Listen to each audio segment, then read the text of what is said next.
This is Optimal Relationships Daily, episode 1684, 6 Ways to Speak Well to Your Loved Ones, by Marc Chernoff of markandangel.com. Hello, everybody, and welcome back.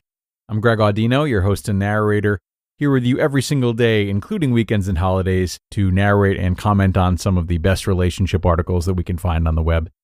And now let's get right into it today with this post from fan favorite, markandangel.com, as we optimize your life. 6 Ways to Speak Well to Your Loved Ones, by Marc Chernoff of markandangel.com. Quote, "Every heart sings a song, incomplete, until another heart whispers back." End quote. That's by Plato. At a time in history when we are communicating more rapidly than ever, via texts, tweets, and email volleys, one after the next, it seems there is hardly anyone among us who couldn't use some tips to facilitate more heartfelt communication for our in-person interactions with the people that we care about most. Here are some ideas to get you started. Number 1, tell them how important they are, often. Here's a wake-up call for you. No matter how sure you are of someone's love, it's always nice to be reminded of it. Loving someone and having them love you back is the most precious phenomenon in the world, and it should be expressed as such. When you truly love someone, be loving in words and deeds every single day. Don't beat around the bush. Be straightforward. If you appreciate someone today, tell them. If you adore someone today, show them.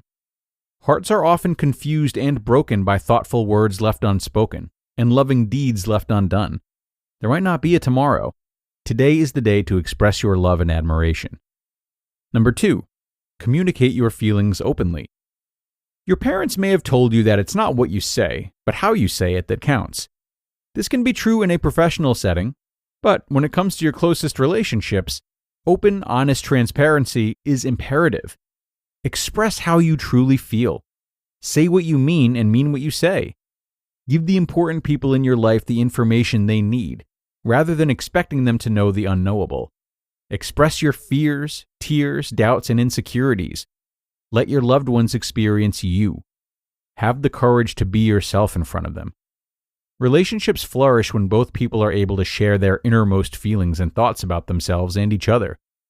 To be fully seen by someone, in raw form, and adored anyhow, is what love is. Angel and I discuss this in detail in the relationships chapter of our book, 1000 Little Things Happy, Successful People Do Differently. Number 3, speak the truth.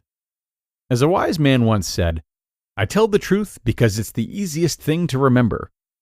Living through a facade puts an incredible burden on your emotional well-being. Speaking the truth, even and most often when it hurts, frees mental space and increases your ability to connect with the people that you care about. Keep in mind that a large part of such openness requires taking personal responsibility for your wrongdoings. If you know, for instance, that your actions or words have hurt a loved one, you must immediately admit your faults and face reality. If you live for the truth now, you will find comfort and peace in the end. If you live for comfort and peace now by avoiding the truth, you will get neither peace nor comfort nor truth, only wishful thinking to begin and lasting regret in the end. Number 4, ask thoughtful questions and listen intently. Too often, we underestimate the power of a thoughtful question and a listening ear that's fully present and focused. Although it's a simple act, it may very well be the most powerful act of caring, one which has the potential to turn a life around. And once you inquire, be sure you listen to understand, not to reply and hear yourself talk. Oftentimes, a reply isn't even necessary. Listening is a sincere attitude of the heart, a genuine desire to be with another that both attracts and heals, perhaps without ever saying a word. Number 5, let your actions speak for themselves. Actions often speak much louder than words. When you love someone, you have to act accordingly. They will be able to tell how you feel about them simply by the way you treat them over the long term. You can say sorry 1,000 times, or say I love you as much as you want, but if you're not going to prove that the things you say are true, they aren't. If you can't show it, your words are not sincere. And remember, it's not so much about how much you do for your loved ones, as it is about the love you put into what you do for them. Learn what matters most to them and make a habit out of it. And number 6, touch. Touch has a lasting memory. Sometimes reaching out and taking someone's hand is the beginning of a beautiful journey. Sometimes a long hug speaks louder than all the words in the world. Sometimes your lips can't accurately articulate what you mean without using them to kiss. And sometimes, quite frankly, a moment of touching is the difference between hopeless despair and the ability to carry on. Physical touch can make or break a relationship and can communicate respect or ridicule.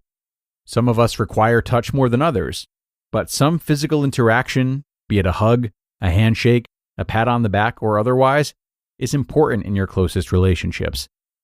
Final thoughts. Lots of irritation and heartache can be avoided just by being more aware of what your loved ones value in communication. I encourage you to set aside an hour to discuss this article with someone you love. It may be eye-opening to gain more clarity about the way they like to be loved. You just listened to the post titled, 6 Ways to Speak Well to Your Loved Ones by Marc Chernoff of marcandangel.com. And thanks so much to Marc for this post today. I really liked this one, and I think I can safely say that we all did. Some tried and true ideas here, not just for speaking well to our loved ones, but also for cultivating more love between us and them. You look at some of what he said, speaking your truth, asking thoughtful questions. Never forget that this is the type of dialogue that both shows love towards your partner, but also opens the floor for so much discovery about one another, and thus love to be shared. So many acts of love only perpetuate love and help us to not only be happier, but also reveal more of ourselves, helping us get to know ourselves and one another better. This is essential for long-term relationship health, so do not shy away from it. That's going to bring us to the end for today, though, everyone. Another compact and easy-to-understand list from Marc, which we thank him again for. And thanks to all of you for being here, of course. We couldn't do this without you. So have a great rest of your day, and I'll see you tomorrow for a parenting post, where your optimal life awaits.